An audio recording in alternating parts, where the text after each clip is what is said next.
how much of our history is at the bottom of the Atlantic, but how much we are able to still share despite it.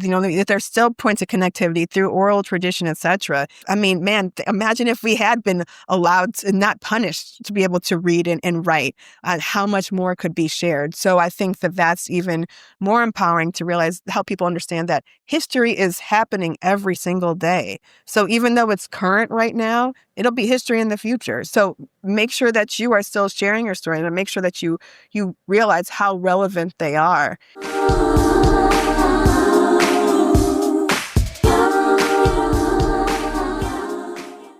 Hey, everybody. Welcome back to The Ride. You're inside. You are. Where are you? Listen, today's episode, we have a great guest. I am fresh off travel. So, you're going to get it how you get it. You get it how you get it. But this is a great episode. We have a great guest. Aaliyah Augustina. She wrote a book. Augustini. She wrote a book called The Juneteenth Story. Yay! And we like one this of book. 10 that she's published already. Celebrating the end of slavery in the United States. And we like this book because it has the word slavery in the title to let you know what it is. So it is. It's very dim black mama-ish. We like that. And she's very much a black mama. She's very much a black mama. Very much a black mama. Welcome back to The Ride. You're on the mothership inside the Black Mama Magic Room. Buckle up. With the greatest podcast on earth. She's not here, G-Po. Thea is not with us today, so I'll just fill in that. You're on the mothership inside the Black Mama Magic Room with the greatest podcast on earth, G-Po. Mm-hmm. I am one of your co-hosts, Crystal Tennille Irby, mother of 4, and I do believe that Harriet Tubman was a real person. I'm not even gonna. I am. You're not about to get my blood pressure up. Well, it's today. People that don't believe that Harriet Tubman was the real person. So, and clearly we left some children behind. Okay, you blame it, George Bush. Clear. That was good, Nikisha. That was good. I am. That was good right there. Mm-hmm. That was good. I'm Nikisha Killings, mother of 4. And Nikisha, do you believe that Harriet Tubman was a real person? Yes, and I know the Underground Railroad wasn't really underground. Look at us. Now that we putting shit out there. Gen Xers, yes. Look at us.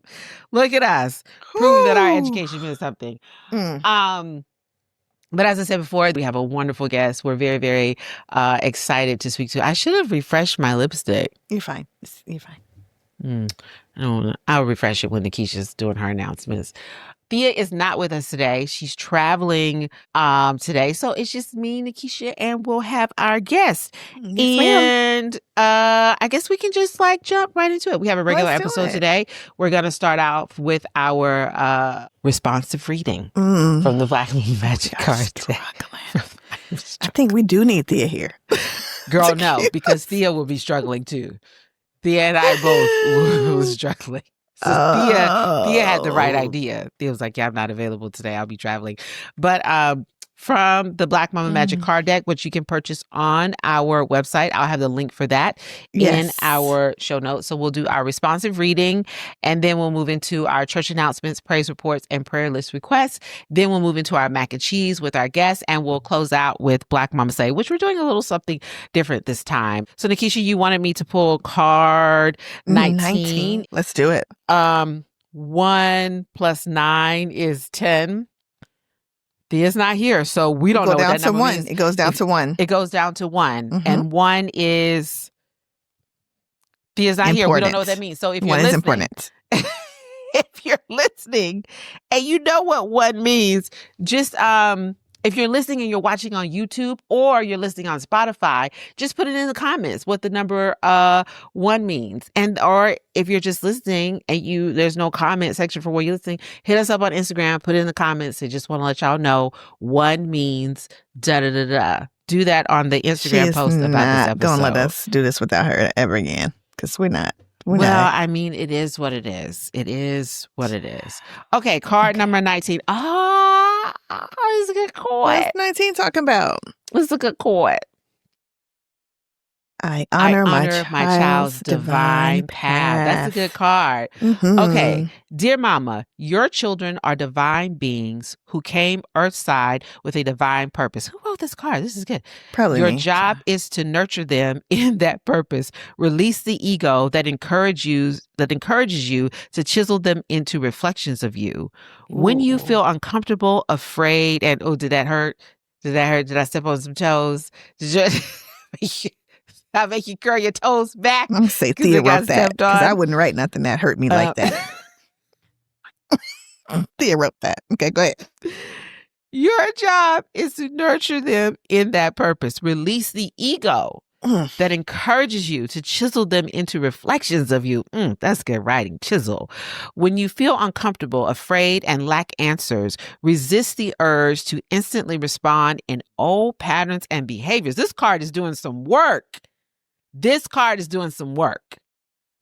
Take it as an opportunity to dig deeper into the roots of those emotions so you can go higher with your children and guide them on their path. This card is working, mamas. That's a word. This card is working. This is card 19 from our Black Mama Magic card deck. Now, you should get the card deck just for that alone, for that reminder alone. I bet I won't ask for card 19 no more. I appreciate that. I thought we all wanted to grow. We all wanted to heal. Not that fast. That was too fast. That was foot on the gas. I was not ready. Okay. So our ancestor quote, word from the ancestors for this episode is revolution is not a one-time event.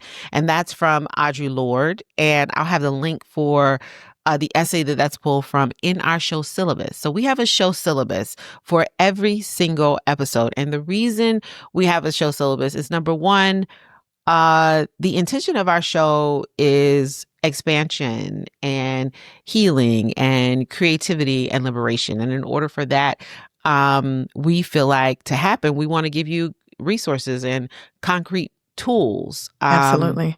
That can help you through that process. The other reason is to combat misinformation and disinformation. And we want you to know we just not like talking out of our ass. Like, we're not. We have some actual references for you. So please check out our show syllabus. Shout out to Melissa Harris Perry, who had a show on MSNBC every Saturday, and she used to have a show syllabus. And so for each episode, we have a show syllabus with articles, videos, receipts. Receipts. That's what it is. Interviews, all of those kinds of things. It's really, I'm really proud of it and really quite impressed with it. As you should be. So please make sure you're checking out our show syllabus, because it'll be great for you. It'll be great for you. And it gives more context to what we're talking about here. So that'll be in our show syllabus.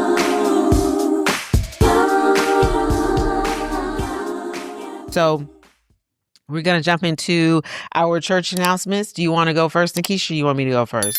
I don't have much to announce. I'm enjoying the downtime, and I'll hit y'all back when it becomes National Breastfeeding Month in August and all the things are happening. But I'm enjoying the downtime right now. I hope I said Black Breastfeeding Week or National Breastfeeding Month. I hope I said that. I may mix those up. But yes, all that happens in August. It's all in August.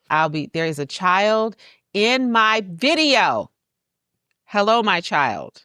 It's not the first time that blanketed child has walked by. I was just going to act like I didn't see it. What is it you need, babe? Can I do what? Xavier's a teenager driving? We have to talk about that. You got to wait till I get off. How many times has this child walked by, Nikisha? You didn't say anything. It's happened. It's happened. And that is Black Mama life right there. That's it. In a nutshell. I don't know where he think he going with Xavier, though. Not a teenage driver, girl. And then had the nerve to say, well, where's Dad? Girl. It's like, let me ask him. He's a safe driver. He's licensed. Girl. Okay, so let's get back to it. We're also going to have a collection plate cause, and the collection plate cause is Creators Well, which is my nonprofit organization for Black girls ages 12 to 21 living in South Carolina, interested in writing and performance. We'll be asking for donations for that. My goal is to raise $5,000. So If you know somebody, know somebody that knows somebody that know about something, and you know somebody who can match that, somebody who can give that, or give what you can to help us reach our goal. We're also looking for reoccurring donors. Our long-term goal is 100 reoccurring monthly donors that can give at least $25 a month. You can give more than that, but at least $25 a month. And what that can help us do is basically keep the basics of the organization running. So those are all the announcements that I have. If you're watching us on YouTube, you know what to do.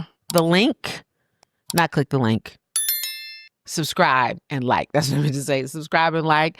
Don't just look at us. Subscribe and like, and talk back to us. We've gotten a couple of comments on our last episode. So please talk back to us. We love when y'all talk back to us because this is not a presentation. This is a conversation. So we invite you all to talk back to us and share this episode with at least one person who you feel can benefit from it, because sharing is not only caring, but sharing is how we build community. That's my little motto for that. That's all I have for that. Anything else, Keish? That's it. Okay, so now we're going to roll into the mac and cheese.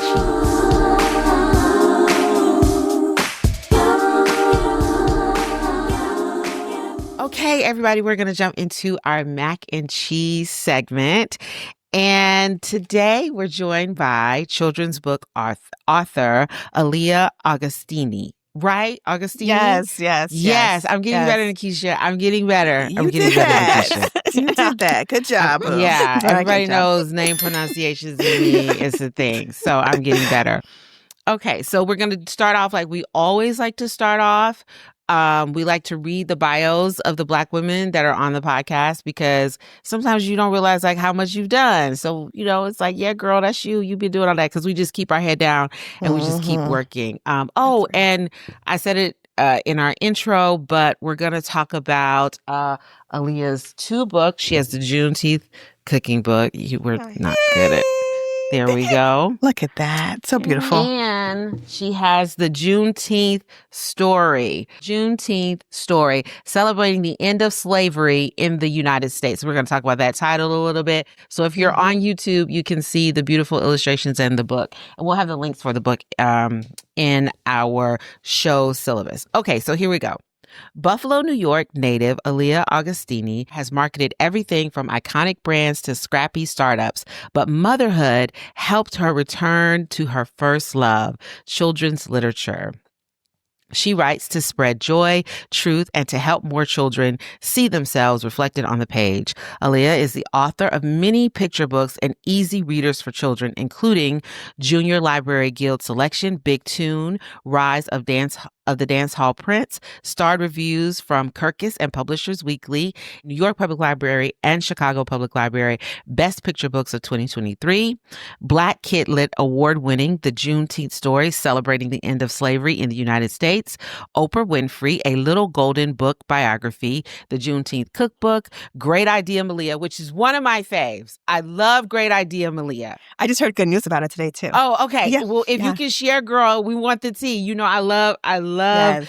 The Great Idea Malia. Blexi play, Scaresighted, On the First Day of School, No Cat Like Tack, Art's Art, and more. She and her work have been featured on Oprah Daily, Essence.com, Today with Hoda and Jenna, Morning in America, Good Housekeeping, CNN, and NPR. Aaliyah resides in New Jersey with her husband and 2 children. She has an AB and MBA from Harvard. I had never heard of an AB until I read your bio. I was like, yes, it's our fancy way of saying BA, because Harvard just has to be different. It's Harvard. No, okay, you know, got it. We just got BAs from Florida State. That's all we got. No, it's like same difference. BAs from the state school. Swap it around. Shout out to Harvard for holding it down and showing what, standing on business looks trying like. to in this administration. But welcome. We're very excited to have you. So grateful. Thank you so much that for you're having here. me. So we're going to start out with a question that we ask all of our guests, and I'm interested to hear this because you're pretty prolific, like all those books in what seems like, because we've known you for a while, but it seems like a short amount of time. It was. Where were you 10 years ago? And did you think you'd be where you are right now? Oh, child. So 10 years ago. 10 years ago, we were, what's this year? 25. So Barack Obama was still president, just the little context. So all the context. So Barack Obama was the president.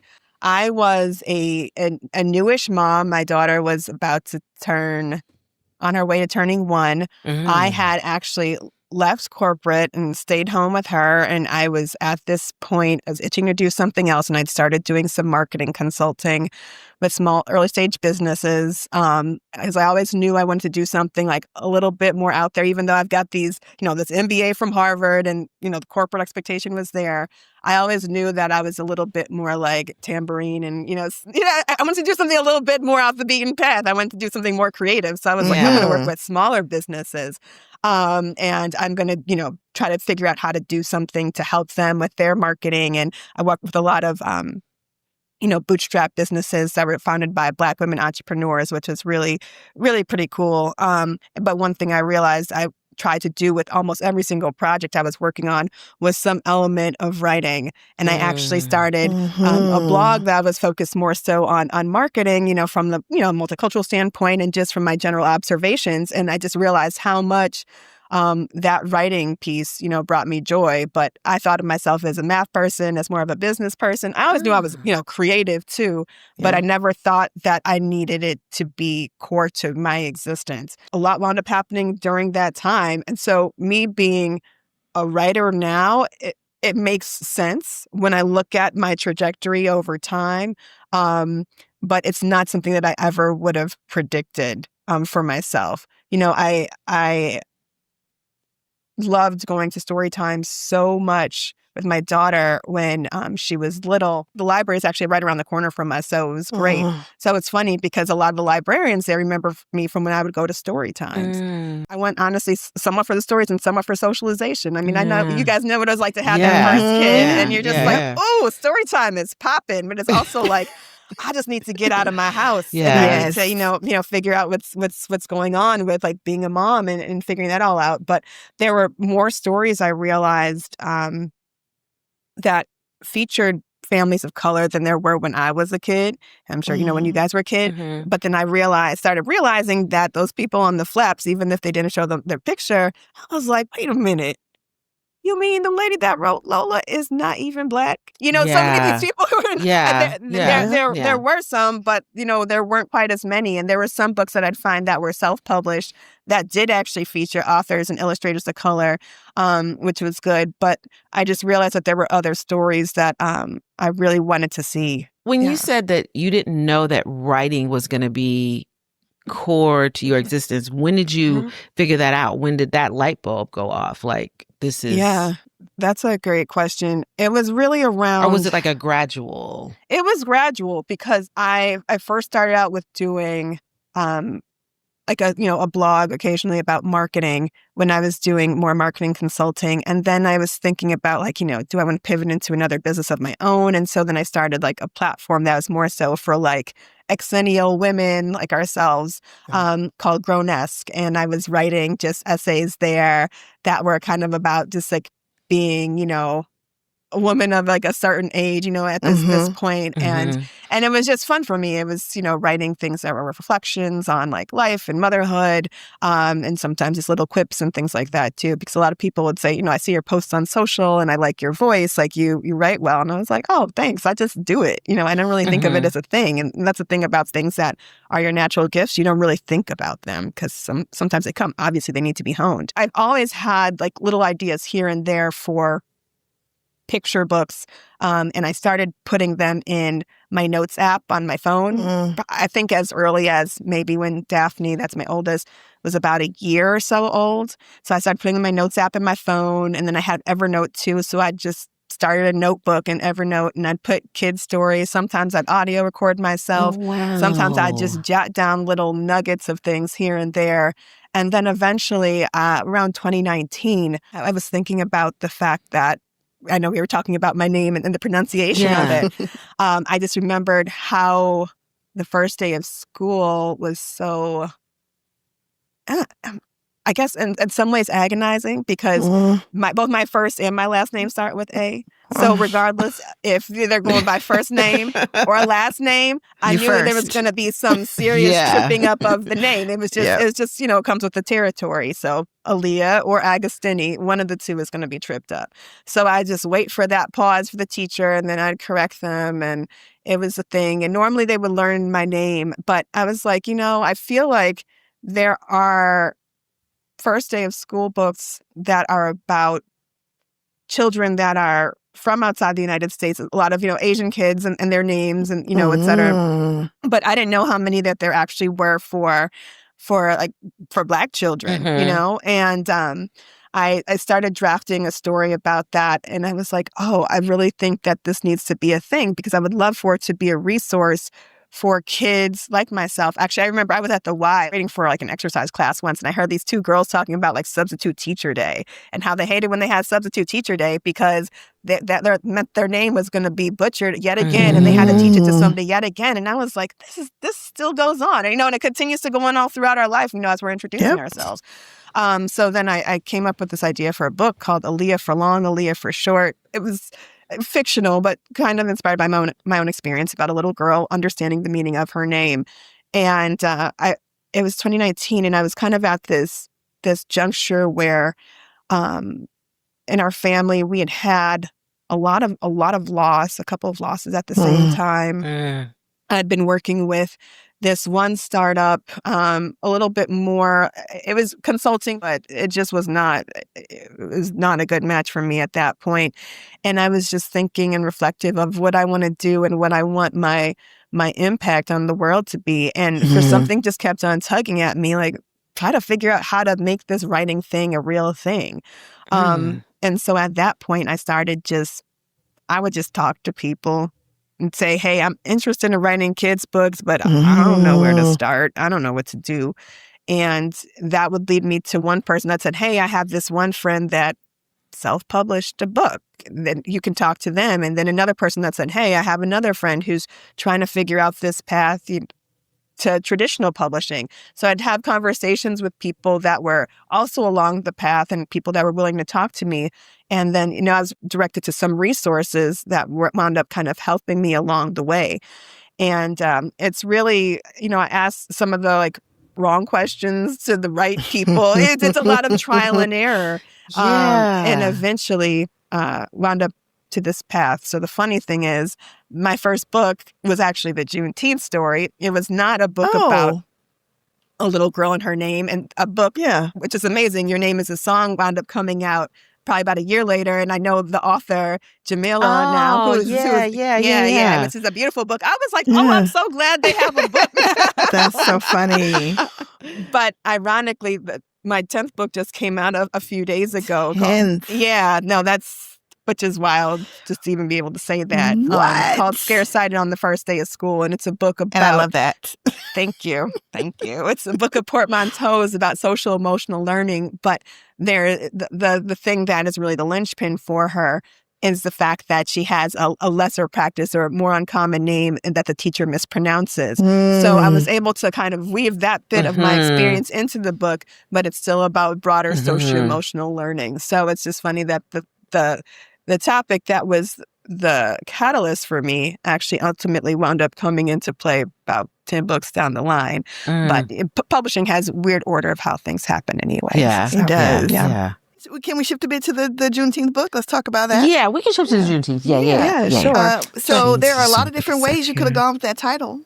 Yes. A lot of ways. Yeah. What made you choose celebrating the end of slavery, using that word, putting it out there?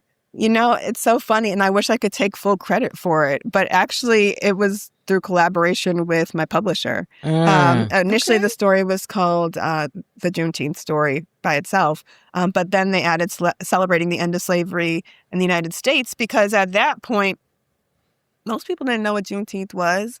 I mean, we were just at the juncture where Juneteenth was finally being put on the map, and they were like, we're going to put it out there. And at that time, I think some editorial sensibilities have changed with the political climate too, to be honest with you.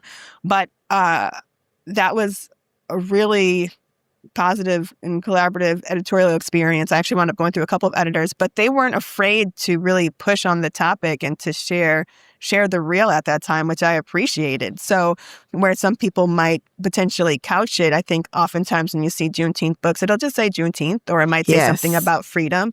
But they're put it out there like the end of slavery. They're like, we're not going to just say freedom, more broadly. We're going to say what it is. And so I didn't even really reflect on the fact that it was different in that way until we were talking a little bit earlier. And I was like, yeah, I guess that was in a bit gutsier to actually be able to say that and to call it out what it is, because for talking about Juneteenth, it is talking about both the bitter and the sweet.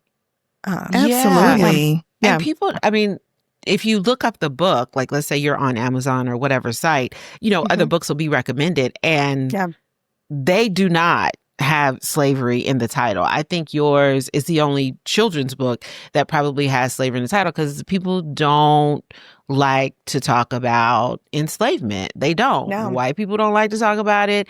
And to be honest, Black people don't either. We often hear like, I don't want to hear, I don't want to see another movie about enslavement. I'm like, there's a million enslavement stories, you know what I'm saying, that can come from many different angles. And so it's just uncomfortable for us. So I just, like Nikisha, I was like, this is the title. Okay. No. And even in the book itself, I talk about the fact that all Black people didn't want to talk about Juneteenth either, because I think that that's an important note. I think people assume that all Black people knew about Juneteenth before 2020 and 2021, which they didn't. I think people like to assume that the path to celebrating Juneteenth and to it becoming a holiday was a nice linear, like all Black folks are aligned path, and it's not. I think it's just important to make sure that people know that there isn't one Black opinion. Right? And for people that were closer to having lived as an enslaved person or being a generation removed from an enslaved person, the direct trauma of having lived through that is something that everybody didn't necessarily want to celebrate the absence of. They just wanted to go about their lives. And on top of that, too, there's a moment in the book where we talk about the difficulties of celebrating Juneteenth, especially in the earlier 1900s. There's, these jingoistic sensibilities in America where, you don't want to talk about anything bad about America because World War I is going on. So we're all going to be, very rah-rah about America. Everybody else is the enemy. America is great. We're not going to talk about anything bad that happened. So celebrating Juneteenth, which is the absence of this thing that used to happen, should not happen. And so there's just so many different angles to it and different reasons why people would prefer to not talk about it, ban it, challenge it. Whatever, but it's real. So, in the book, I thought you did a great job of that, giving a diverse picture of people's opinion on it. And even I was thinking about the federal holiday that Opal Lee, who people call the mother of Juneteenth, grandmother of Juneteenth, pushed for. And I was wondering, how do you feel about knowing that this Black woman push for this holiday, but there are some Black people who feel like it shouldn't be a federal holiday. What are your thoughts about that? Yeah, I mean, I think that the work that she's done, it's tremendous that she was able to actually see it come to fruition. Nobody would have predicted that it would take a global pandemic and people's lives being lost and magnified at the same time to kind of create this perfect storm of receptivity for the holiday. But I'm so glad that it's acknowledged, even though it was originally a Texan holiday. It represents so many different emancipation holidays that exist throughout the country and frankly throughout the world. And I think what it does is it doesn't let us forget that this country was built on the backs of enslaved people. And we need to recognize that, but we also need to recognize that, we're finally I guess free-ish. And I know that people may not want it to be another holiday, but I think that what is truly, truly worth celebrating about Juneteenth is the fact that I call it a FUBU holiday in a way. It's an American, it's an American holiday, but right, it was started by us. It was our own response to finally getting this delayed news. And there was no core, I know there's some Juneteenth core committee, some organization, but it doesn't really regulate all the different Juneteenth celebrations that happen across the country. All these celebrations that happen are pretty much independently started and perpetuated. So the one that my grandfather helped start back in Buffalo is about to have its 50th celebration next year. Wow, it's amazing. Right? And it's one of the largest continuously running celebrations of Juneteenth in the world, which people wouldn't expect from Buffalo. But it happened because a group of Black educators decided to come together and start a celebration that was culturally relevant to Black Americans in Buffalo at the same time that the rest of the world was the rest of the country was getting ready to celebrate America's 200th anniversary, right? So it was started by this group of Black educators, and it's continued to go on because of a group of committed volunteers and people that know that this is something important for our community and they want to keep it going. So just as it has in the Buffalo community and other communities across the country, this is something that has really been core, led by us. So it's just interesting to see now. Of course, there are more Juneteenth celebrations, and to see how sometimes it might be other people involved. It's okay, while we appreciate allies, just remember this should be led by and focused by us. So I know some people are should it actually be a national holiday? This is really our holiday. I'm y'all don't have to work to get the day. You shouldn't have to take the day off as an extra now. This is it's a given for you. But for us, I'm so glad that we have this kind of, if you want to call it the real 4th of July for some of us. I'm interested in the way that it has evolved geographically. So I grew up in Florida. I didn't know anything about a Juneteenth until I married into a family that had ties to Texas. Okay. And so then they introduced me to it, 20 years ago now. What? How did I miss this? Well, I didn't know that, Nikisha. Life, no idea. None. Well, I didn't know that your partner's family had ties to Texas, and that's how you found out about it. I didn't know that. That's how I found out about it. Okay. So I'm really interested in how your grandfather, what was, if the evolution of it getting to him and him, becoming such a proponent and advocate for it. Yeah. Yeah. So there are a number of reasons or different ways that Juneteenth itself spread throughout the country because of Texans that obviously with the Great Migration, moved throughout the country, to Chicago and to California and to other places and spread this Juneteenth celebration. But I know my grandfather, and so he was part of an organization called BUILD, and they were an organization of Black educators and activists in the Buffalo area who were fighting for equality for Black educators and for equal opportunity for schooling for the kids there. And they wanted to figure out if there is some kind of celebration that already existed that they could adopt and bring to Buffalo. And so I think everybody did research on things that might exist, especially emancipation celebrations. And somebody found out about, it might have been a Juneteenth celebration is, I think, in Detroit, which is maybe about 4 hours and kind of like a cousin to Buffalo in a way. And they were like, this actually might be something good that we could bring to our community. And they wound up getting a permit for $10, to have this celebration. They decided to locate it on Jefferson Avenue, which at the time it had once been a hub of economic activity in the Black community there, but had suffered from some blight. So they were excited to bring some energy over to Jefferson, and they had the first Juneteenth there, and it wound up being, such a success and continued to grow, and they ultimately had to move it to a much larger park.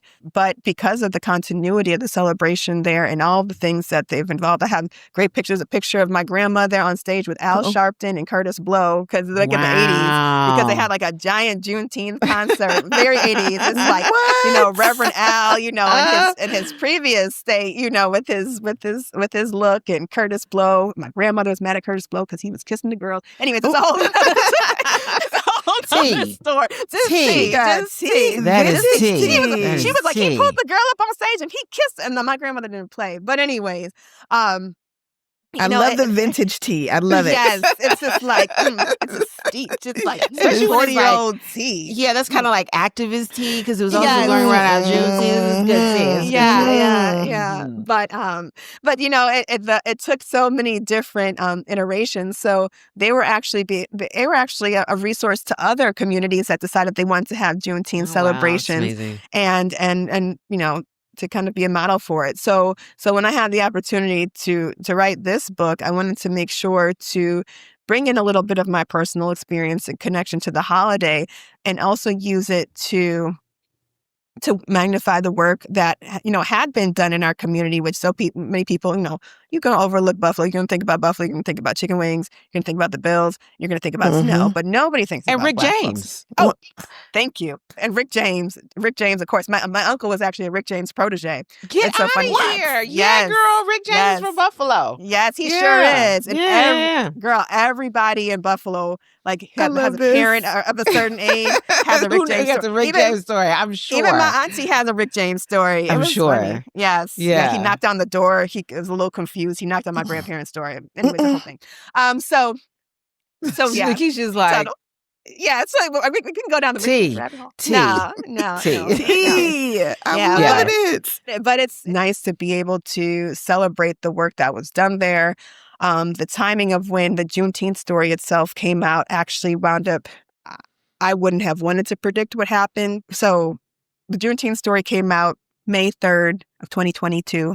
On May 14th of 2022, a white supremacist decided to come into a supermarket in basically the only major supermarket on the east side of Buffalo, which is located on Jefferson Avenue, where the first Juneteenth was held, and murdered and seriously wounded people. This just rocked the community. And I think what it actually did is it showed a lot of people who didn't think much about Buffalo beyond the Bills and snow and chicken wings, how big of a Black community Buffalo actually has, and how very segregated it is there. So it was interesting what it wound up illuminating. And it was actually also about a month before they were about to have the first Juneteenth in person since COVID, because they had to go virtual for the previous couple of years because of the pandemic. And some people were very afraid to go to Juneteenth, because if somebody was going to go and target Black folks in a supermarket, I mean, if you want to find more Black folks going to a Juneteenth celebration at Martin Luther King Park, that was really something. But what fortunately we were able to do was to make it more of a celebratory moment. So my grandfather and some of the other Juneteenth leadership was featured on the Today Show to talk about how long they had been celebrating Juneteenth and what it was like to celebrate in the aftermath of such a tragedy. And it really showed people beyond our community what the Black community of Buffalo is about. And I'm very much a product of that. And that's why I have so much pride in my culture and my heritage, and am honored to be able to illuminate the work of people who came before me, through my books and through my commitment and my focus and my work. The timing was something that I never, ever would have predicted. And I wound up having an event in at the Meriwether Library, which is diagonal from that very tops, which at that point was just covered in flowers. Wow. And it was just very surreal. But it was a good thing at the same time, because it wound up being a source of pride for our community that Buffalo was being put on the map for something good, for something that we'd been doing for a long, long time.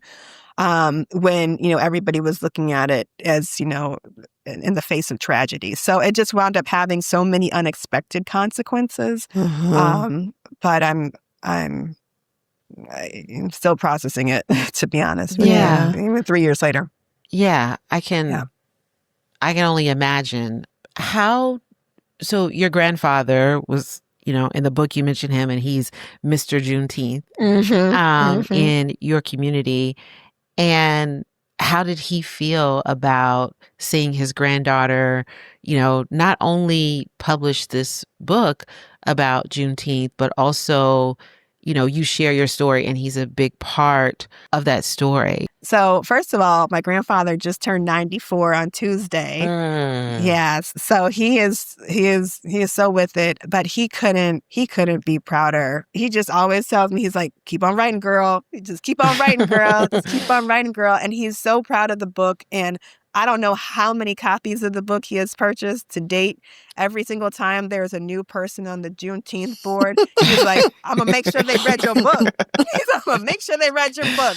So I know the publisher loves to see him coming when he like orders some books. They're like, hey, Mr. Price. Hey, Mr. Price. If it's with some help from my aunt. But he makes sure that people on the Juneteenth committee get the book. Other people that he knows from church get the book. He's a former educator. As I mentioned, he was part of the BUILD organization, as well as my grandmother. They both were. And he worked as a guidance counselor at a school called BUILD Academy. And one thing that I really wanted to do was to get the information about Juneteenth, as something to kind of pay it back to Buffalo, to kids in the Buffalo public school system. And so a friend of mine is an assistant principal at BUILD Academy, and we worked with him. And my family was like, we're going to make this happen. And so we actually wound up gifting a copy of the Juneteenth story in paperback to every kid at that school. That's because amazing. It's something that we want them to understand, that this is BUILD Academy. It was started by the BUILD organization that actually made this the celebration that is going into its 50th year. And this is all connected to the school that you go to right now.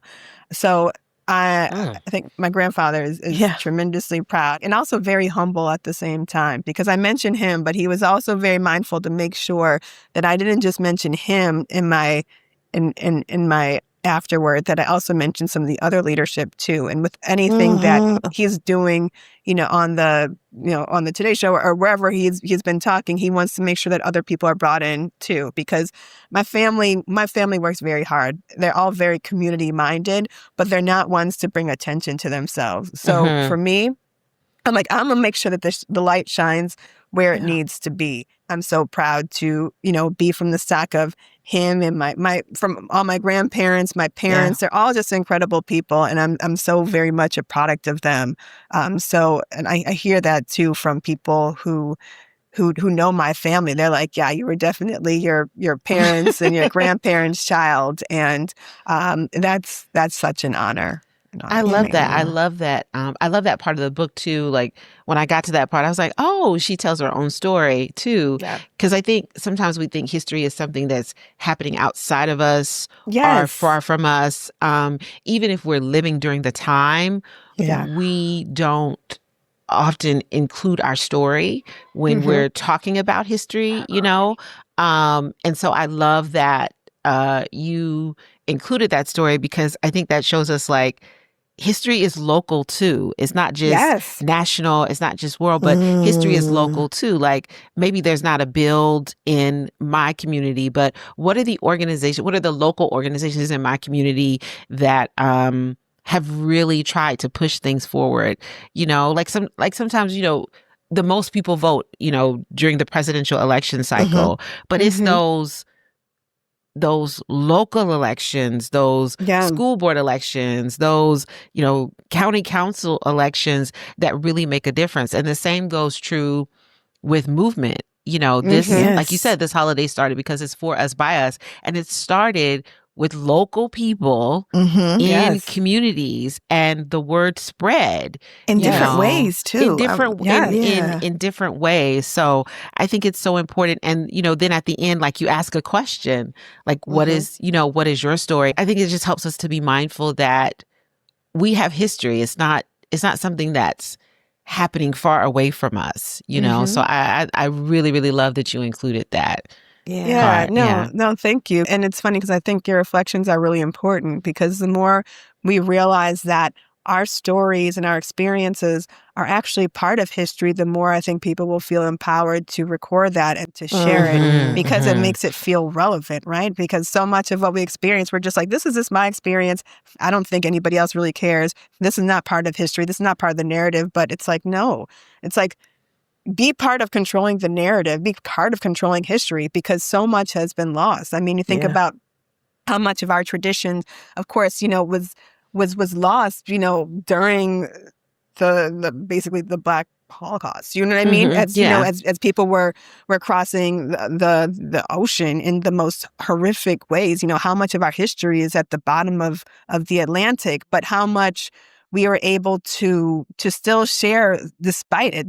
There's still points of connectivity through oral tradition, etc. I mean, man, imagine if we had been allowed to, not punished, to be able to read and write, how much more could be shared. So I think that that's even more empowering to realize, help people understand that history is happening every single day. So even though it's current right now, it'll be history in the future. So make sure that you are still sharing your story, and make sure that you realize how relevant they are.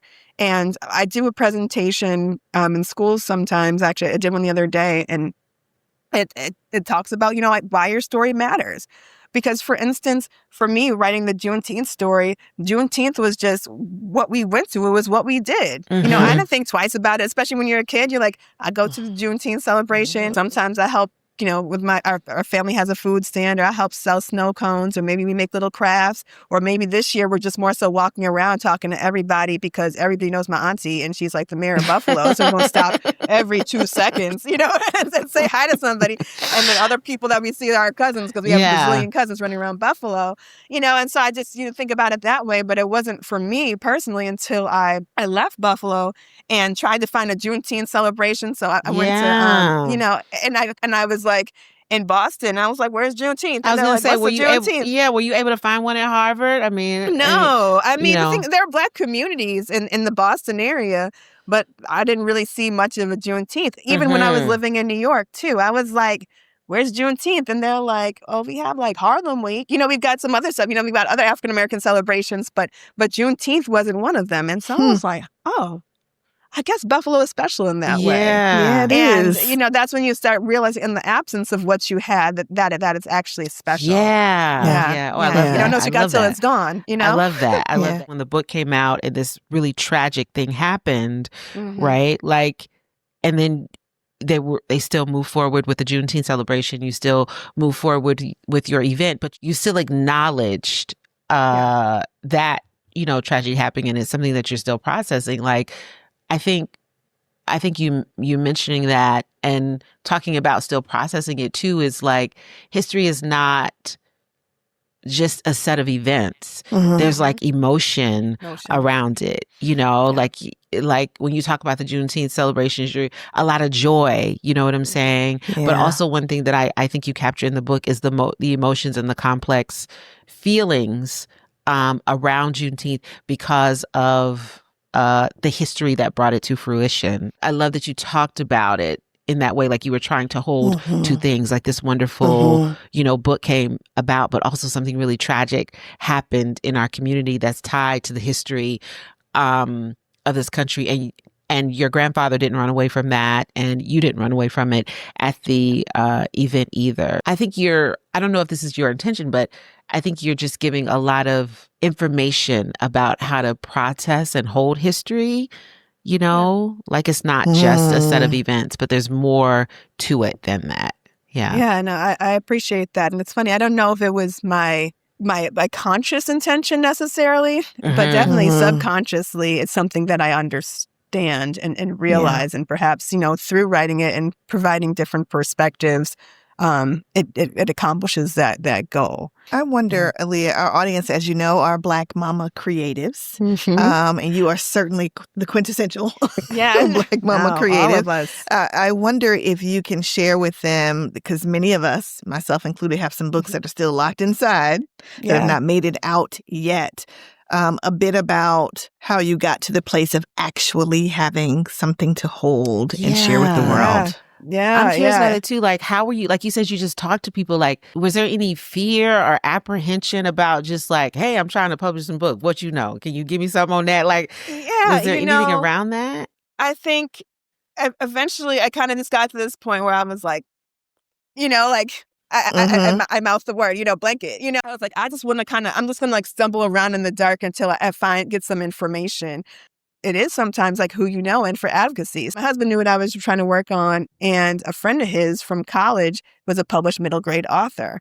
And, I know what it is now because, for a lot of people, like I'm like the one author they know. And so this is during the pandemic. It was 2020.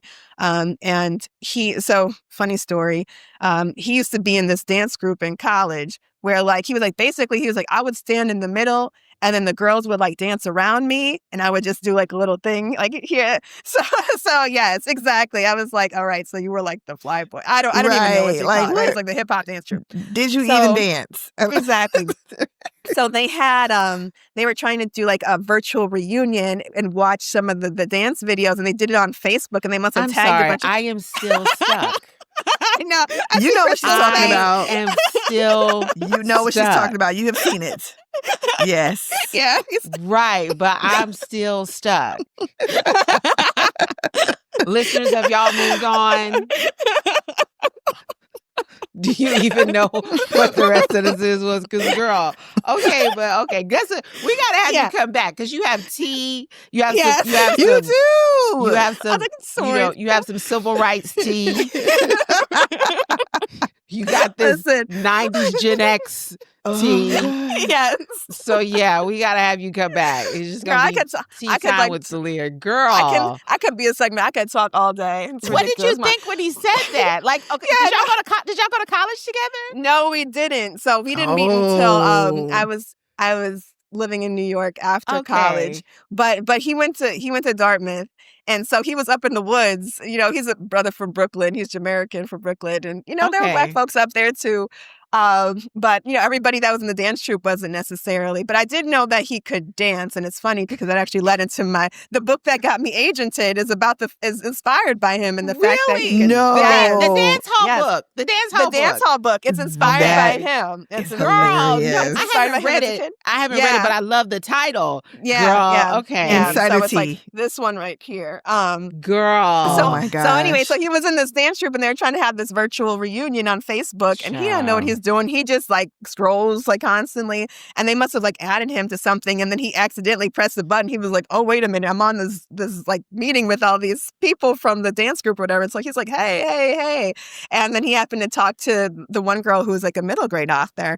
And he was like, I know I've been working for a while, like maybe for about a year at that point, trying to figure out, what to do and kind of fumbling around in the dark. I'd done some research on like the Society of Children's Book Writers and Illustrators, which I'd heard about through a friend of a friend who was also trying to pursue publishing. I'd signed up for the Quayle conference, which I still haven't gotten to go to in person. I've only gone virtually, which is basically like, a conference for people that are publishing for children of color, especially.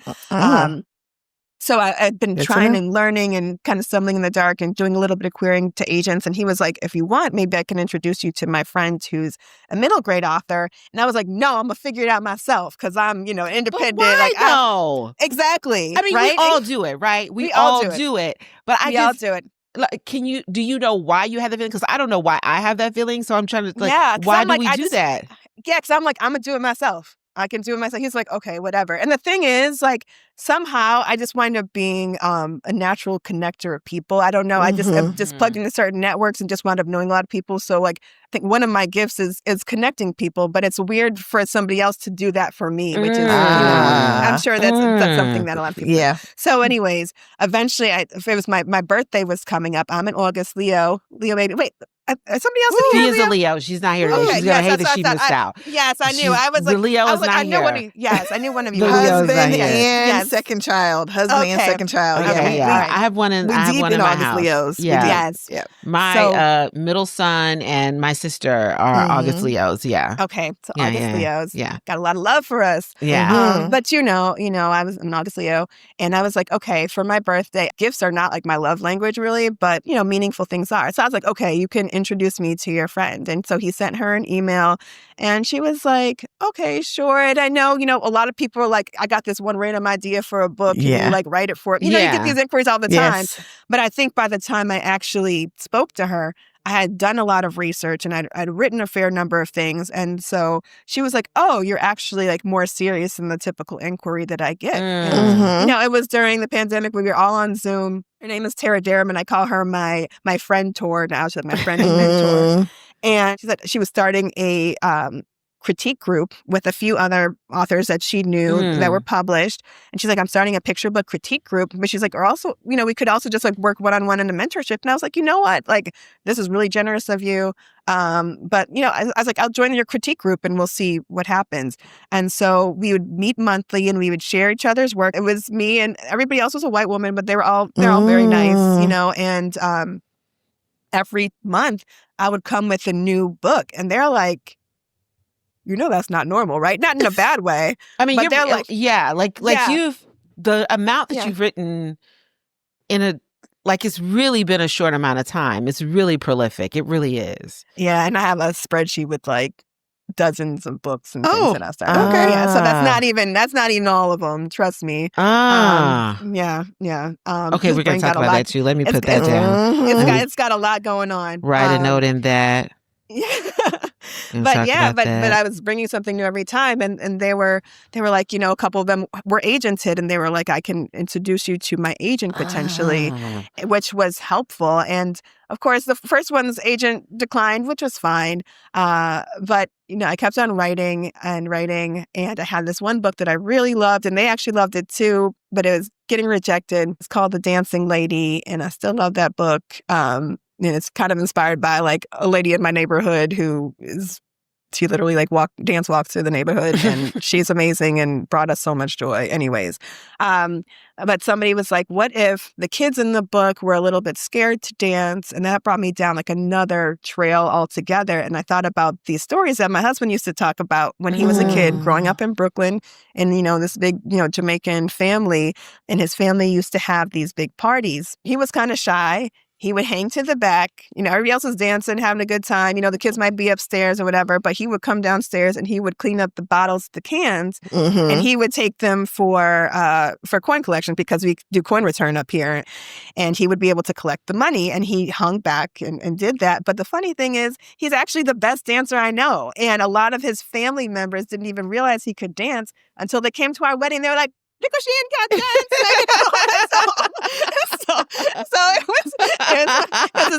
His name is LeVar, but his family calls him Shane. They have like a house name, I know some Southern folks do, but it's common in different ways. And so I was thinking about that and I was like, wait a minute, what if I created a story kind of around that? And that's how the story Big Tune was born. So actually I have it. This is the back cover right here. Yeah. So Big Tune, Rise of the Dance Hall Prince, and it's written in rhyme. And it's about this little boy. His family has these big parties and he's kind of shy and hangs back and he's saving money for a pair of sneakers. And then the party is about to be canceled because the speakers blown and he does a big act to save the party. And it talks about the importance of parties, especially in immigrant communities, because it's not just about partying. It's about my favorite refrain in it is as a line, which was actually on the back of the book, which is brown skin shines with black lights glow. And it's like, when you're in the company of, your people, especially the people that, are from where you're from, like your accent can be a little bit louder. My dad is also, Caribbean. He's from Guyana. So it's always fun to see him in his element with his cousins because he's been here since he was 13. But like when you're with your people, it's like your accent, you don't have to hide anymore. Yeah. You don't have to explain anything. And so Shane, the little boy in the book, knows how important this is for his family to have this moment. And so he makes this big sacrifice. But they also realize that this baby shouldn't be making the sacrifice. And so they pay it back to him. So that actually wound up being the book that ultimately got me an agent. Because although my friend Tora's agent she passed my manuscripts along to another agent in the agency who identified with the book, although she is from Wisconsin. It's my former agent, actually. But her husband was Caribbean, and she kind of connected with the story and saw it. And she was also an author and worked a lot in rhyme, so she's able to help me hone it. We got it out for submission, and it wound up getting a 2-book deal. And that was how I ultimately kind of got agented, and the ball kind of started from there. Go ahead, I have Nikisha. not even a question. I think it's a statement, but you'll elaborate. For those who are listening, who was like, you know what? I've been meaning to write a book, but I'm going to switch to children's book now because that word count is real small. I think I'm going to go children.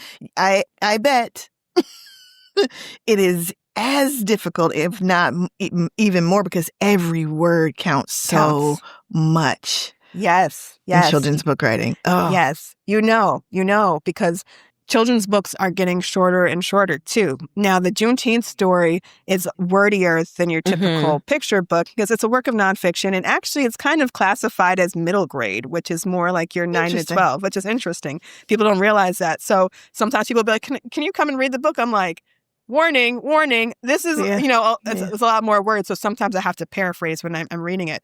But for the other books that I have, especially the ones that are fiction, those typically have to be 500 words or less. Oh, wow. So think about it.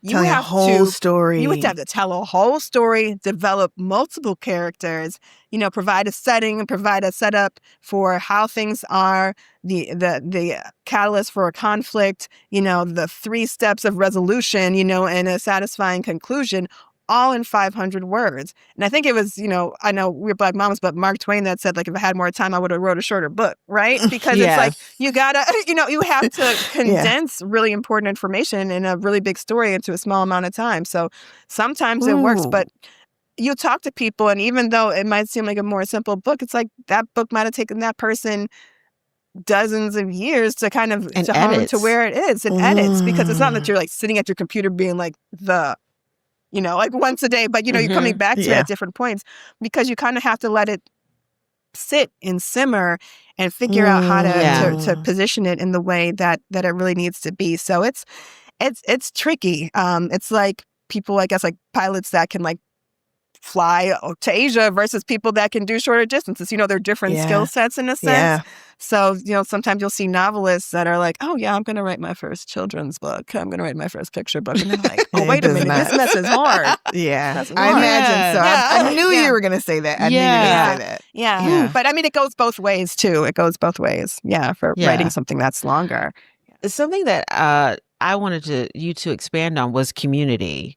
So, first of all, you have a really, really strong community. I remember when we did an IG Live, and I was like, oh, she has community, because you can tell the people who have community when they come on the podcast, when we do an IG Live, because your people show up, like they're people who have an audience, and they're people who have a community. And if you have a community, they show up for you. Your audience might be like, I'm going to catch it. Maybe I will, maybe I won't. But your community shows up and supports you. So you have a really strong community. And you talked about, and I know this is something that a lot of, we're artists, we're sensitive about our shit, right? Exactly. And so say that. So going into a group where you're being critiqued, had you ever been in a group before? I have to say something. I'm so glad I came to writing at this point of maturity in my life. You needed something under you. You needed a little. You need to have a little bit. Your skin had to get thick. You know what? I had to be through some like corporate trauma, some other stuff. Like, I'm learning something new. Because a lot of people, trying to figure it out. A lot of people won't, and a lot of people won't even do groups. Because won't do workshop because of the critiquing. Was that your first group, is my question. Yeah. And the other thing is, you said most of them are white, so that's different, right? I know no, I've done a group where there were white people in it. No, I've done a couple, so let me not say that. But I'm thinking like, no, I have. But so how do you handle critique? How do you absorb or take critique? A lot of writers I know are in or have been in critique groups, and everybody isn't, necessarily built for it. They don't like to do that. But for me, I'm just so glad I had something under me at that point, and I knew that I still had a lot to learn. I take critiques and I listen to them, and I know it's coming from a place of respect. I think I have a lot of respect for the women that I worked with, and they also knew, things that might be cultural and different, that they're like, I probably don't have like a real lens on that. So I'm not gonna, try to you know, change your judgment or something on that. So they understood like what their limitations were too, which I respect. I realized that it's important for growth. And then you also realize as you become more sure of your abilities, as you're growing as a writer, because eventually it's less so maybe working with your critique group and then eventually working with your editor as you're going back and forth on edits, like the power of asserting your point of view and saying stet. Like stet is like a term that I learned, as we were going through revisions, and that means like you disagree with like a revision or something, and you're going to say that. What's the word again? I've never heard this. Stet, STET. Okay. Stet. I don't know what it's supposed, where it comes from, whatever. Yeah. I just know you put it in there. You're like stet, stet. I'm stet that. You can start saying it to your kids. Like, you think you look at that? Well, stat that. We're gonna bring that. The new black mamas and like what even what is that? What is that? Whatever. Yeah. Like, Too funny. it's like skibbity. Like, I don't know what it is. It's like whatever. It's fine. That's it. But I know what it means. Yeah. And I know what it means. Like you know what it means. Like stat that. And I start realizing your power more so. But it's not for the faint of heart. And I can tell you, like, younger Aaliyah was not very receptive to criticism. I mean, obviously, like, I'm a bit of like, a recovering perfectionist in some ways. You have to figure out like what critique is good for you and what's just critique for critique's sake too, right? Because there's some people that just want to be critical because they want to add their 2 cents, and there's other people that are really doing it to help you grow. And so there's an element of discernment that comes with that process as well, which is evolutionary. Yeah, I have found that I think that age and maturity does play a big part. I know when I've been in groups and I've gotten feedback from like the facilitator of the group, I've had to like get somebody else to look at their actual critique and be like, am I tripping?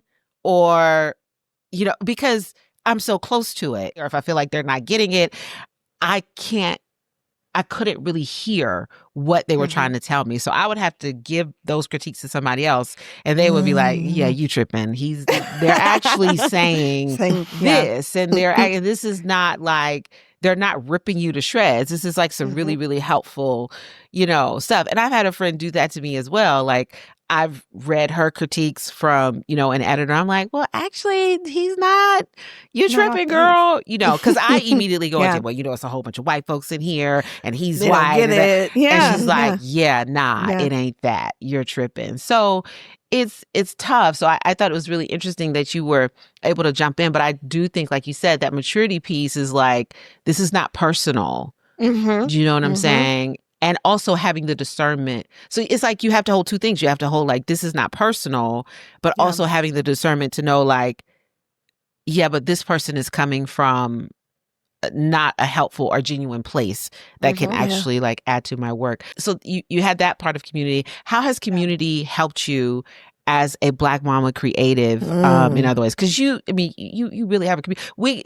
From that Instagram live, like, people started following us. I was like, who are these people? Oh, good. And I'm so glad. That's the goal. Yeah. They started following us from the Instagram live. And when I would click on who they were Black children authors. And I was like, oh, wow. Like, good. You really have a strong community. Good. Yeah. I attribute a lot of it to the fact that I really started blossoming in Kidlit during the pandemic. And it was ironically, even though we were so isolated, physically, people were building bridges and connections over Zoom so much. And the work of an author is very, relatively isolating anyways. You're writing at home in your office or maybe a coffee shop if you want a little bit of background noise. And there were different networks that were building in an effort to build more community and to build more of a pipeline for Black authors and authors of color in particular. And I'm quick to join those too. I was always in you're like the Black Student Association and whatever, and in school and to be active as a part of it. And obviously community is something that I grew up with. And so it's something I'm familiar with and I understand the power of too.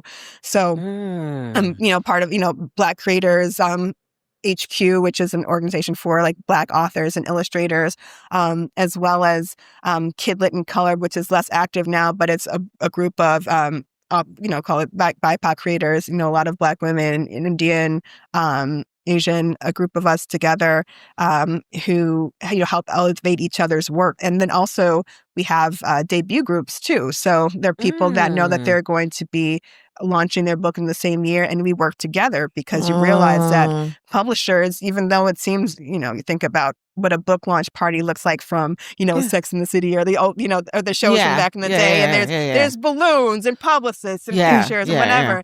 And that happens from maybe like 1% of authors, but the rest of us are out there thugging it. We're scrapping, you gotta be a little scrappy.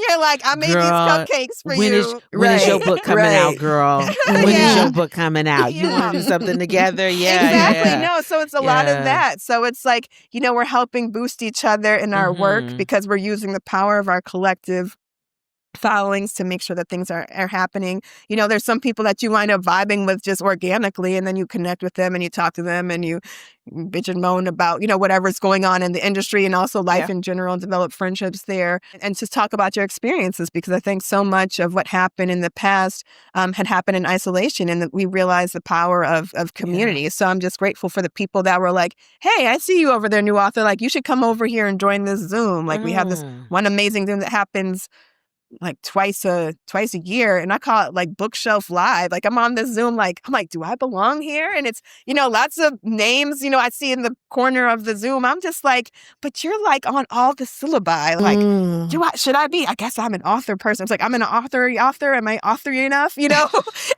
and it's wonderful. But then you join these networks and you realize that so many of us are dealing with a lot of the same challenges. And so we use it as a way to learn from one another and to grow in our craft, and also our savviness and understanding what our strength and our power is as creatives. And as the industry continues to change, especially in the advent of things that are directly targeting authors of color, like book bans and challenges, as well as the influence of technology too, that wants to basically take what we've made and replace us. There's just so much that we really need to do to work together too. So I'm grateful to have been part of these communities and to continue to be, because it's really like we all we got. Yes, we really are. We really are. So you talked about community and how important that was to your process. And I wanted to talk to you about idea management, because I think that is something that Black mama creatives specifically face, because we're managing a lot of things mentally and emotionally. So you have these ideas that are constantly popping into your head.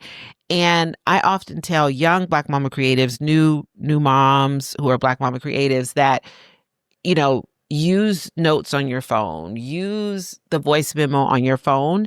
Like, you don't have to fully write the idea now. You may not even have the nuts and bolts of the idea. You just may have the idea.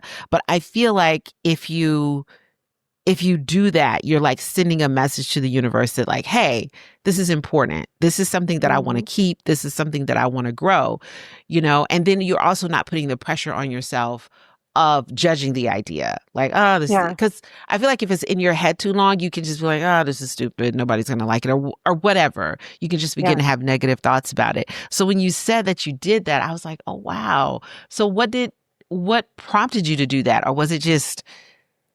Was it just instinct? It was just instinct, really. I mean, I'm trying to remember when I started using Evernote, but like, I realized that there's a point when I think my dad and I are similar in a lot of different ways. Like, he used to have these idea notebooks, and he'd give me one too. Like, he's like those old steno pads. Yes. Write down, ideas for just anything, It's just, he worked for for HSBC, for the bank or whatever, but he is still a creative guy, and he did just like write down ideas here and there. So this is almost like my digital answer to like the steno pads of the past. So I'm realizing that as I'm speaking to you. Actually, it's not a realization I had before.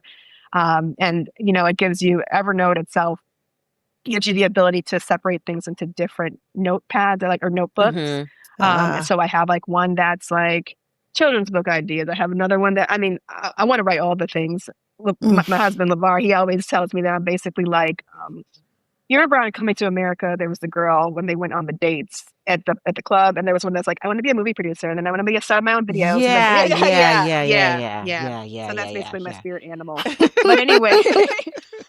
But anyways, I would go into Evernote and I'd put down ideas for children's books. And every now and then I'd go back into them and, see where something is. And sometimes I might If I see some inspiration, maybe I take a picture of it or I just record myself saying it. But I just wanted to make sure that those ideas weren't lost because, I hate when you have that idea that's so amazing and then you don't write it down and then you're just, just It's gone. going in your brain and then it's gone. And it's like, it Mhm. doesn't have to be gone. We have so many tools at our disposal. And so those are helpful for me. And sometimes things just can't just, I say they keep on tapping on my brain. Like sometimes people tap on my brain. I'm like, I need to reach out to you and see how you're doing. Yeah. Yeah. Ideas will do the same thing Yeah, to yeah, me too. yeah. Yeah. And Yeah. and sometimes you just got to sit down with it, right? It's like I know we're busy and you have the time. There's some people that are like, I'm in the 4 a.m. writers club. I get up at 4 o'clock in the morning and I write however many words until 6 a.m. I'm like, The bless. kids said, Exactly. I'm in Nikisha's camp. I'm like, bless your heart. That's So good amazing. for you. I'm like, And I I love that for you. I love that for you. But you know I what? do. 4 a.m. I'm to 6 not. p.m. is like the same as my like 11:30 p.m. to like sometimes 1 a.m. or 1:30 a.m. because I become more of a night owl. And I don't know if it's something that happened in motherhood too, but it's just like that the silence of the night. I'm like, I'm gonna get ready for bed, and then something just like strikes me, and I'm like, ding, and all of a sudden I need to go upstairs and and go to my office and just like write something out rough. Like that's kind of like what happened with Big Tune, for instance, because it was another idea for a story before, but then something, it was like all the stars aligned, and I had this like, I think I clearly know what I want, and of course it did take some honing and some editing down the line too, but sometimes you just got to sit down and bang it out, especially when it just Yeah. keeps on tapping on your brain. You can't ignore it. Yeah, I love that. I Yeah. love tools for idea management. Like we don't have to let them go. So I have two more Yeah. questions that I want to ask you. So why children's books? Mm-hmm. Number one, what drew you to that? And Yeah. also, how did your daughter become a part of your unboxings? When you get Oh. your So Aaliyah, whenever she gets her book, I think I don't know what book it was, but it came, like it was like a cover reveal, right? Yeah. So the book came and she opened the box. And you were like, "Did you open my box?" And she was like, "Yeah." And you were like, "But it wasn't yours. Did you know?" She's like, "Yeah, I knew it was yours. I knew it was your books. I wanted to see it." You all have turned it into like a ritual now, which is a part of your cover reveal. So my first question is, why children's books? Because, a lot of people are like, yes, I'm a writer. I want to be a novelist. I'm a novel. No shade on that. That's fine. Yeah. But, why children's books? And also, how does your daughter become a part of your cover reveals? Yeah. So why children's books? Well, first off, I think a lot of why I do some of the things I do is because, I see a gap that I want to fill. And I, as a mother, that's something that's so core and it's such a strong part of my identity right now. And making sure that I have things that my children and, their friends and our family members could read that that spoke to them. It was something that was important to me. And I was like, okay, well, if I can't find what I want, maybe I need to make it myself. Maybe I need to go about it myself. I just remember how much I loved to read when I was a kid. I mean, I couldn't wait to go to school because I just wanted to learn how to read so badly. And I remember, the moments when I could go to the bookstore across the street from my little music school that I went to with my mom, and I would pick out like a Miffy book or like a Little Miss and Little Mister book. And it was like, it was like the biggest delight for me. Or when I got the school order, the Scholastic book order forms or the Troll book order forms. And I would go. You remember those? Yeah. I'd order joke books actually because I'm so corny. Like again, like my dad. No, I order joke books for my kids. Comedic timing is very important to me. We actually went through a phase where when we have our movie night, we have an intermission and we get up and tell jokes. I love joke books. Because people don't realize how like smart you have to be funny. It's about like making these unexpected linkages, and then that space where you're making the connection. It's that laughter is that unexpected reaction to it. Yeah. Like they're really important. So I love joke books. And then of course, because there were barely any books with Black people on the cover, my mother would, go through every single one, and she'd find anytime she could find like a Black character. It's like Mufaro's beautiful daughters or whatever. She's like, put that on your list, That's it. And I'd get the books, and I was like, I ordered the joke books. Where did this book come from? It's like, you're 6. If you're not paying for this, you're not submitting the order in the envelope. My mother made sure that I had those things. So like, so much of this is because of like the influence of my mom. That was like, you better make sure that you have some books with some Black people, and like, I'm gonna make sure you have those. And now it's actually a matter of of writing those, which is so cool. My children are now 8 and 10. And it's interesting because there was a window when they were both kind of within that picture book range, and now they're aging out of it a little bit. But for them to now like grow up, seeing what it is to be an author, it's a really cool thing, because I didn't really know any authors growing up, and for them to even know that like books come out on Tuesdays, or like, oh, mommy knows that author person. When we go into a bookstore and we see somebody's book on the shelf, it's just really it's really special. So what Crystal was talking about with my unboxing, so unboxings are, of course, are very popular on social media. And the one that she's talking about, actually, we kind of planned that one a little bit because it went along with the theme. So cute. It was so cute. Yeah, it went along with the theme. So that was the unboxing for Great Idea Malia, which I love Great Idea Malia. It's great. It's very much like my Black Mama book, right? Because it has some Black Mama isms in it. And it's about a little girl and her mom's like an executive, and she gets a big new job. And this little girl, she's very ambitious herself, and she realizes that stuff starts changing.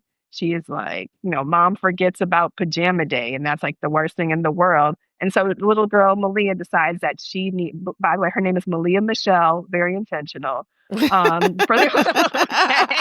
was like, she was like, I'm gonna name you after, the Michelle and the Malia, that's her mother's about it. She got Amanda Gorman on the wall, all the things. And so the little girl is very ambitious. She's like, I'm going to help my mom with her job.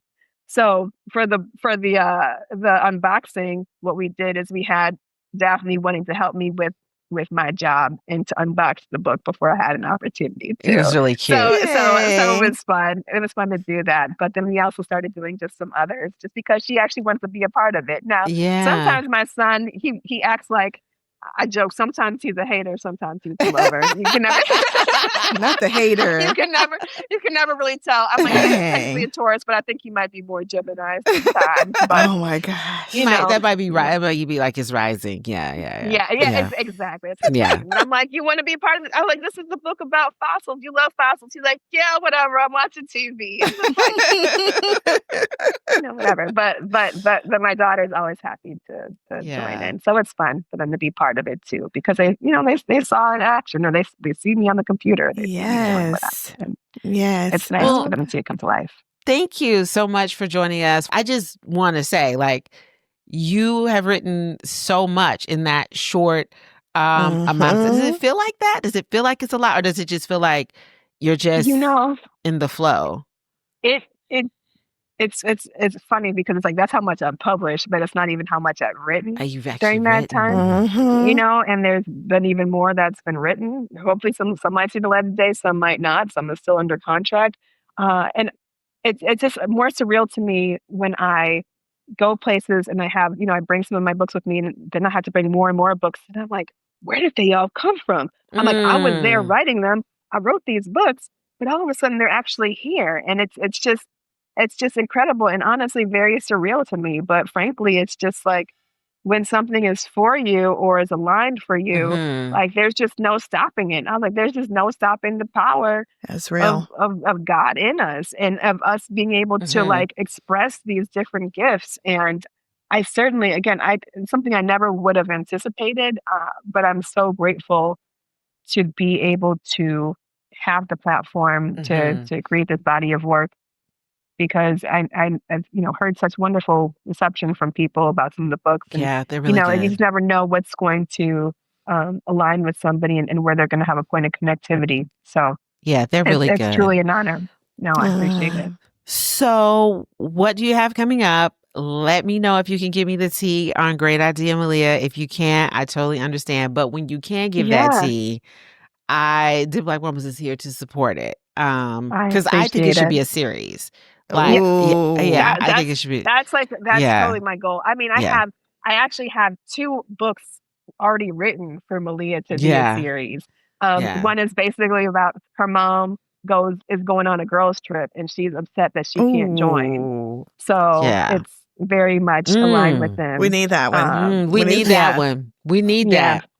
You know, Yeah, she and the knows other- that my Jelly Bean is a big fan because we went to a read aloud and Jelly Bean was very excited in the comments. Okay. And Really? and Jelly Bean needs that. She yes. needs that book too. She needs that one. Yeah. Yes, exactly. We need People that. were like, is it going to be a series? I was like, if only it were up to me. Yes, Yeah. you know, there's another one about Lilia in the book fair. So, and she does something. So anyways, I have a bunch of ideas for that one. So, I just learned that it was named Best of the Best by the Black Caucus of the American Library Association. Congratulations! Which is wonderful. Yes, thank you. Congratulations. It's nothing like being celebrated by your own people. Like, the other stuff is great. Yes. Don't get me wrong. New York Times bestseller list, Yes. all that. I'm not downing any of that, you know, but Yeah. being celebrated by your own people is just like, yeah. So well it really deserved. means a lot. They're like, okay, these Black librarians were like, oh yeah, she gets Yes. it. You know, and that's the first of my books to receive Oh, that. congratulations. So I'm really, really glad. And I mean, I see things from Aaliyah. It's just like I want more people to get to her. And it's nice because there are just little nuances in there that I hope people see their lives in. And I did. Okay, good. I remember you're talking about you're like, this one moment, it was like, I need you to help you. Like, I don't need you to help me. I need you to help you. I'm just like, yes. This is what Black mama say. You trying to help yourself, honey. Help yourself. Yeah. Help yourself. So that's what's happening with Malia. And then as far as what I have next, so I just released Scaresighted on the first day of school. So that is my book of portmanteaus. So it's a book about this little girl named Afua on her first day of school, and she makes up words to express her mixed and matched emotions about her emotional roller coaster on the first day of school. And that's a collaboration with Lala Watkins, who makes the most adorable illustrations. They kind of remind me of just like ice cream with sprinkles. And it's super cute. And one of the things that there are a couple of ways that I was able to, influence from the art in the book that was really special and very specific for me. And one thing I actually did is I even included a pronunciation guide for my first and last name in the book itself, because I was like, how am I going to make sure that this little girl is having her name pronounced correctly? I'm like, let me make sure I'm helping to guide people too. So there are a few things in there, but it's just really about this little girl taking up space, and so taking up space and articulating herself through her creativity and through just her emotions and vocalizing them. So it's really important to me. So that is fun for back to school, and it's out now. And then actually in fall, I have another collaboration with the same publisher, although a different illustrator, from the Juneteenth story. So it's the Kwanzaa story. And it talks about, so it's nonfiction. And it talks about the evolution and how Kwanzaa came about and how that holiday in particular evolved. So let me find out. We're going to have a new Kwanzaa book in our celebration this year. Yes. Excited. So it speaks more to, kind of the genesis of the holiday. And it's interesting how the edit process went for that, because I put a whole lot more stuff in. I was like, I'm putting this in. Let's see what they keep in and take out, because because it's a little bit different in this environment with books and trying to get them into schools. But I still have additional information that I don't mind talking about when it comes to talking about the book too, because the origins of Kwanzaa. Obviously everything is not quite linear, but it is still something that I think a lot of families are coming to as they're realizing that our cultures are being challenged in broader environments. They're like, what can I do at home to really make sure that we're centering and celebrating us? So the Kwanzaa story, and then in 2026, I mean, it hasn't been announced yet, but if you Google my name, you'll see it come up. I have a book called Love That Baby Hair. And it is, yes. Pun intended. That's amazing. Pun intended.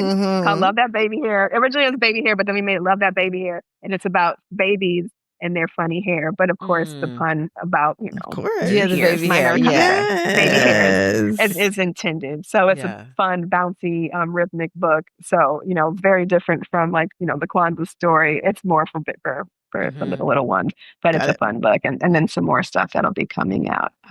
Is it normal that. for children's books authors to have 2 books a year?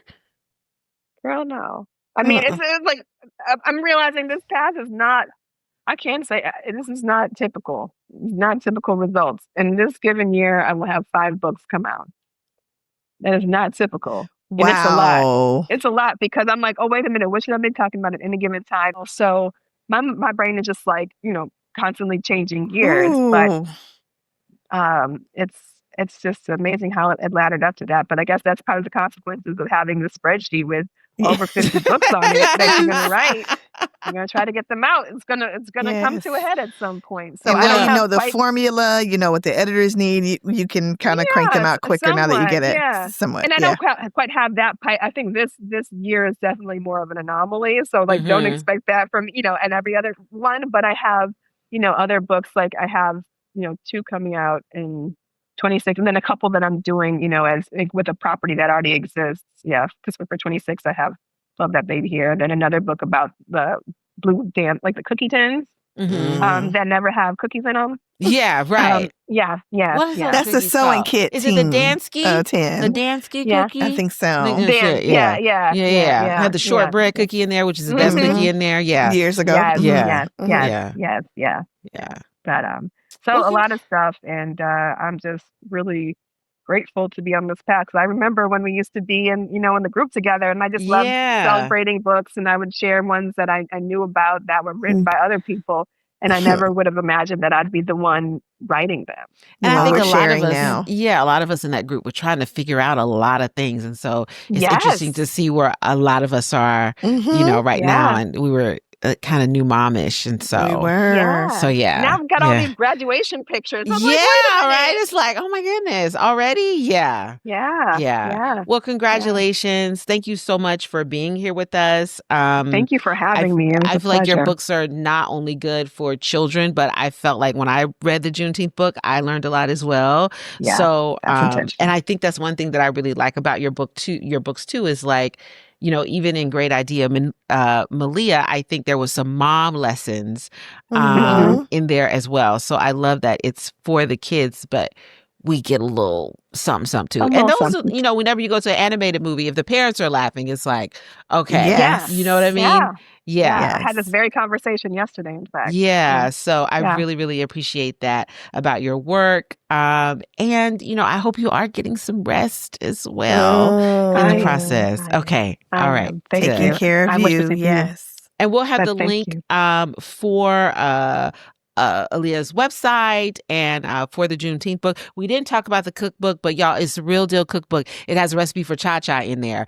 And let me go to Amazon. I thought I didn't know people knew what cha-cha was. I mean, it's a thing in South Carolina. So I when I saw that recipe, I was like, okay, we're doing the real deal here. So thank you so much for taking the time. Oh, go ahead, Aaliyah, real quick, where do you prefer that people purchase the books from? Yes, that's a good question. Yes, I prefer that you buy them from your independent bookstores, especially if there are any Black-owned ones in your area. Bookshop.org is a great option too, because it does help benefit locally owned bookstores. But the books are available wherever books are sold. I realize that people buy them everywhere, but please support independent bookstores because they really need your help. Well, that's a great. That's a great question. And libraries too. Honestly. We'll use the bookshop.org link in our show syllabus. So thank you so much. Thank you both. It's such a pleasure to speak to you, and thank you for having me. It was so fun. Keep shining. Yes. Okay, thank you. Thank you.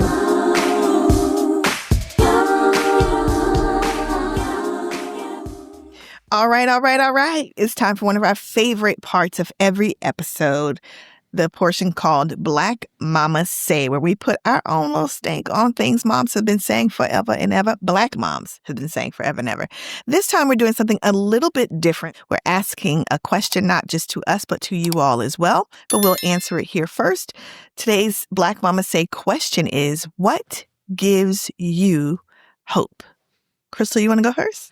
What gives me hope is Black creativity. I feel like in April and May, Black creativity showed up and showed out in amazing ways. Number one, we kicked it off with Sinners. Then we followed it up with Forever. We got an episode about Forever coming out as well. And I just felt like, look at us. Look at us. Look at us, you know? So, we had Kendrick Lamar's Super Bowl performance, you know what I'm saying? So we got the Cowboy Carter tour. I just feel like, Black creativity has always done its thing.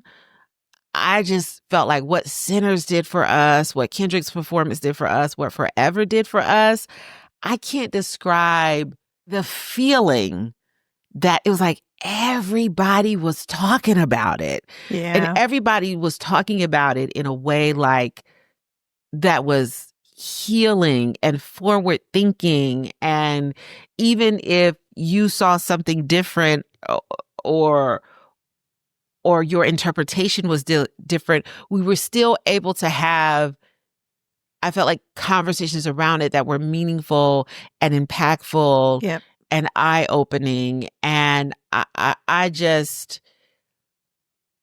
I'm a firm believer. I mean, that's why we have Black Mama Creative Week, is that creativity can creep into the crevices of our culture where a lot of things cannot, and shift us in unimaginable ways, So that's what I felt in April and in February and in May, seeing all of those things. So I have a lot of hope. Based on that. And I hope that people are seeing those creative endeavors and it's igniting their innovative spirit, even if they're not quote unquote creatives, but they're seeing